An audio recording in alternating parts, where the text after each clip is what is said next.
आपको भी चेन्नई और गुजरात के बीच खेला गया आईपीएल 2024 का 7वां मैच पसंद आया हो तो वीडियो को लाइक जरूर कीजिएगा। दोस्तों, आईपीएल 2024 के 7वें और सबसे रोमांचक मुकाबले में एक दूसरे के आमने सामने थी आईपीएल इतिहास की दो सबसे बड़ी दिग्गज टीमें। चेन्नई के एमए चिदंबरम स्टेडियम में चेन्नई सुपर किंग के सामने चुनौती लेकर खड़ी थी गुजरात टाइटंस की टीम।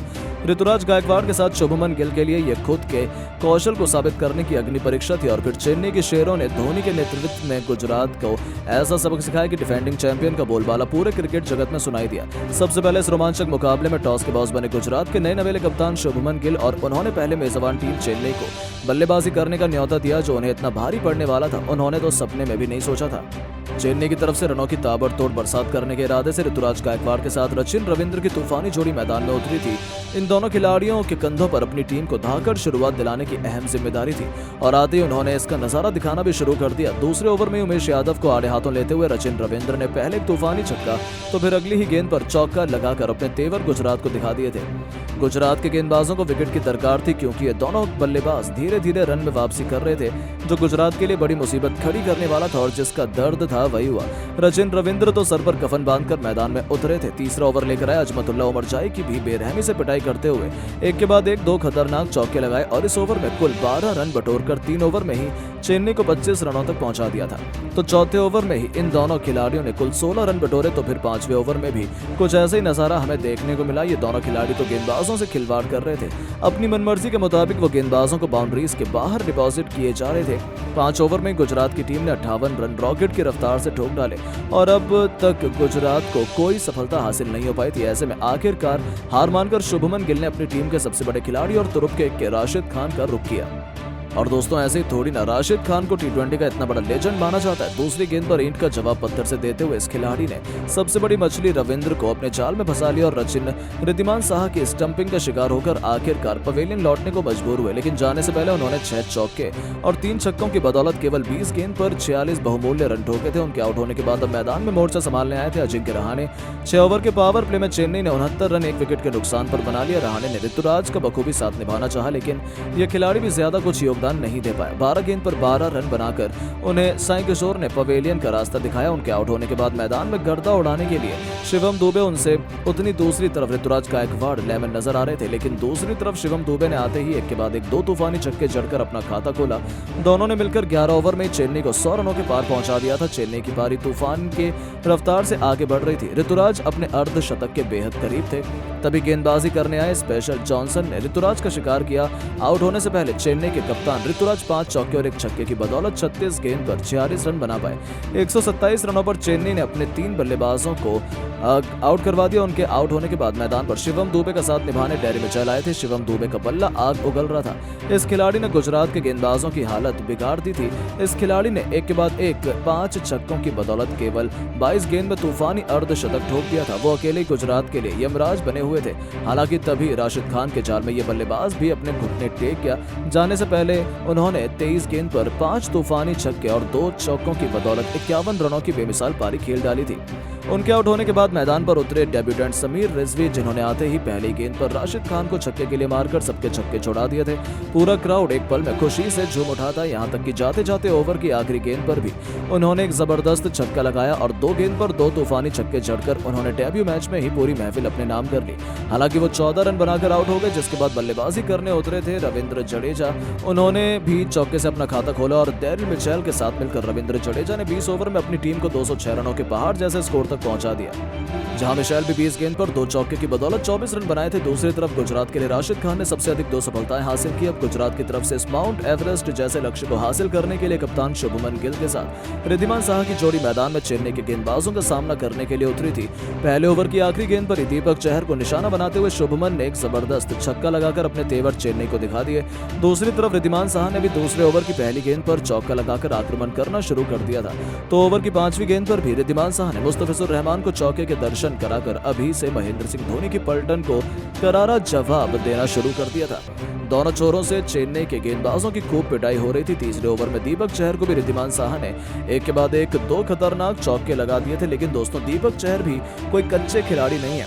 ओवर की 5वीं गेंद पर ही उन्होंने गुजरात के कप्तान गिल को अपने जाल में फंसा लिया और एलबीडब्ल्यू होकर इस खूंखार बल्लेबाज को पवेलियन लौटना पड़ा। हालांकि उन्होंने रिव्यू का इस्तेमाल किया लेकिन वो भी बेकार साबित हुआ।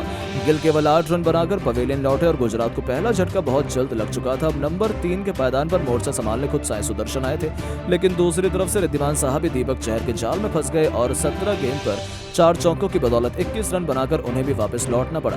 चेन्नई ने बहुत जल्द गुजरात के दोनों ओपनर्स को पवेलियन का रास्ता दिखा दिया था। अब मैदान पर सुदर्शन के साथ विजय शंकर की जोड़ी मौजूद थी। दोनों ने मिलकर गुजरात को 6 ओवर में 43 से रनों तक पहुंचाया, लेकिन अभी से गुजरात मैच से बाहर होने लगी थी क्योंकि रनों की रफ्तार बेहद धीमी थी। अगले ही ओवर में सुदर्शन ने चौका लगाकर अपनी टीम को 50 रनों के आंकड़े तक पहुंचा दिया था, लेकिन दोस्तों विजय शंकर भी ज्यादा देर तक अपनी टीम को नहीं संभाल पाए।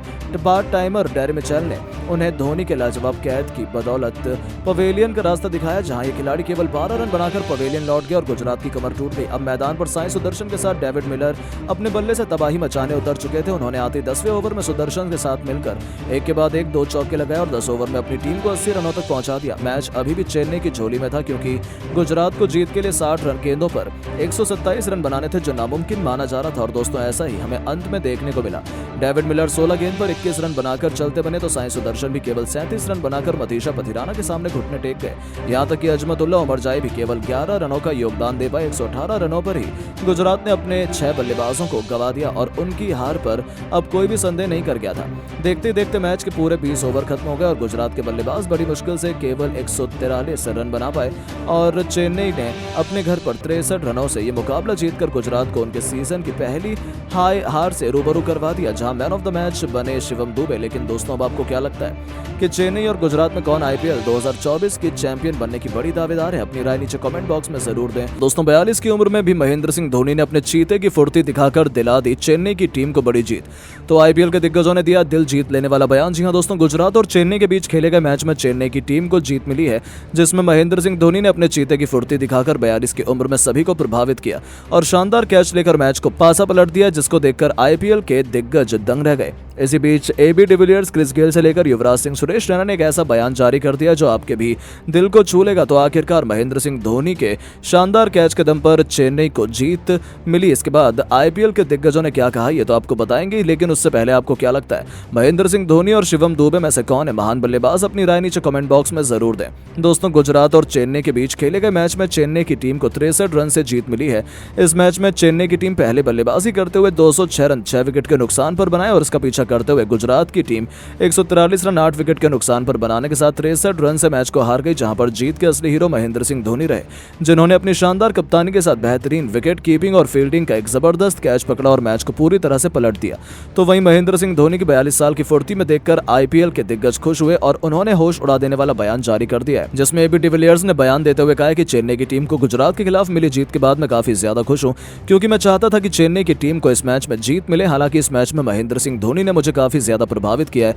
उन्होंने इस मैच के अंदर जबरदस्त कप्तानी करने के साथ जबरदस्त फील्डिंग करके दिखाई और चेन्नई की टीम के लिए एक महत्वपूर्ण कैच पकड़ने के साथ मैच के रिजल्ट को बदल दिया। इसके अलावा उन्होंने आगे बयान देते हुए कहा कि महेंद्र सिंह धोनी अगर बेहतरीन तरीके से विकेट कीपिंग नहीं करते तो शायद महत्वपूर्ण विकेट चेन्नई की टीम को नहीं मिलता और चेन्नई की टीम इस मैच में जीत दर्ज नहीं कर पाती। ऐसे में धोनी से युवा खिलाड़ियों को सीखने की जरूरत है। तो वहीं क्रिस गेल ने बयान देते हुए कहा कि चेन्नई को गुजरात के खिलाफ मिली जीत के बाद मैं काफी ज्यादा खुश हूं। हालांकि इस मैच में जीत के कई बड़े हीरो रहे, लेकिन मुझे ऐसा लगता है कि महेंद्र सिंह धोनी के बिना चेन्नई की टीम का इस मैच में जीतना काफी ज्यादा मुश्किल था, क्योंकि जिस प्रकार से उन्होंने अपनी बेहतरीन कप्तानी के जरिए सभी को प्रभावित किया, साथ में यहां पर महेंद्र सिंह धोनी ने बेहतरीन फील्डिंग करते हुए 42 साल की उम्र में एक ऐसा कैच पकड़ा जो कि युवा खिलाड़ी छोड़ देते हैं, उसके देखकर मैं काफी ज्यादा हैरान हूं। इसके अलावा उन्होंने आगे बयान देते हुए कहा कि महेंद्र सिंह धोनी अगर 42 साल की उम्र में ऐसी फुर्ती दिखा रहे हैं तो युवा खिलाड़ियों को महेंद्र सिंह धोनी से काफी ज्यादा सीख लेने की आवश्यकता है। तो वहीं सुरेश रैना ने बयान देते हुए कहा कि चेन्नई की टीम को गुजरात के खिलाफ इस मैच में जीत मिली है। हालांकि चेन्नई की टीम को जीत के लिए महत्वपूर्ण बल्लेबाज और महत्वपूर्ण गेंदबाजों ने टीम को जीत दिलाने का दारोमदार उठाया था, लेकिन इस मैच में महेंद्र सिंह धोनी के बिना चेन्नई की टीम का जीत पाना काफी ज्यादा मुश्किल था, क्योंकि महेंद्र सिंह धोनी ने बेहतरीन प्रदर्शन करते हुए अपनी कप्तानी के जरिए तो सभी को प्रभावित किया। हालांकि वो कप्तान नहीं है, लेकिन पीछे से कप्तानी करके मुख्य फैसला उन्होंने ही अपने साथ में विजय शंकर का बेहतरीन कैच पकड़कर 42 साल की उम्र में बड़ी फुर्ती दिखाई और बताया कि कैसे युवा खिलाड़ियों को इस तरह फील्डिंग करनी चाहिए। ऐसे में युवा को महेंद्र सिंह धोनी से सीख लेने की जरूरत है। तो वहीं युवराज सिंह ने बयान देते हुए कहा कि चेन्नई की टीम को गुजरात के खिलाफ जीत मिली है, जिसमें जीत के असली हीरो महेंद्र सिंह धोनी है। हालांकि महेंद्र सिंह धोनी को बल्लेबाजी करने का मौका नहीं मिला और ना ही वो टीम के कप्तानी है, लेकिन उनके पीछे से टीम की कप्तानी की है, साथ में विकेट कीपिंग के जरिए सभी को प्रभावित किया। इसके अलावा उन्होंने आगे बयान देते हुए कहा कि महेंद्र सिंह धोनी 42 साल की उम्र में 18 साल की फुर्ती दिखाकर सभी को प्रभावित किया है और बता दिया है कि कैसे युवा खिलाड़ियों को उनके जैसे फिटनेस रखने की आवश्यकता है। ऐसे में पूरी दुनिया के युवा क्रिकेटरों को महेंद्र सिंह धोनी ने इस समय काफी ज्यादा उनसे सीख लेने की आवश्यकता है, जो एक फिटनेस ब्रांड अब बन चुके हैं। तो दोस्तों, आपको क्या लगता है, महेंद्र सिंह धोनी की फिटनेस से बाकी खिलाड़ियों को सीखने की आवश्यकता है या नहीं? अपनी राय नीचे कमेंट बॉक्स में जरूर दें।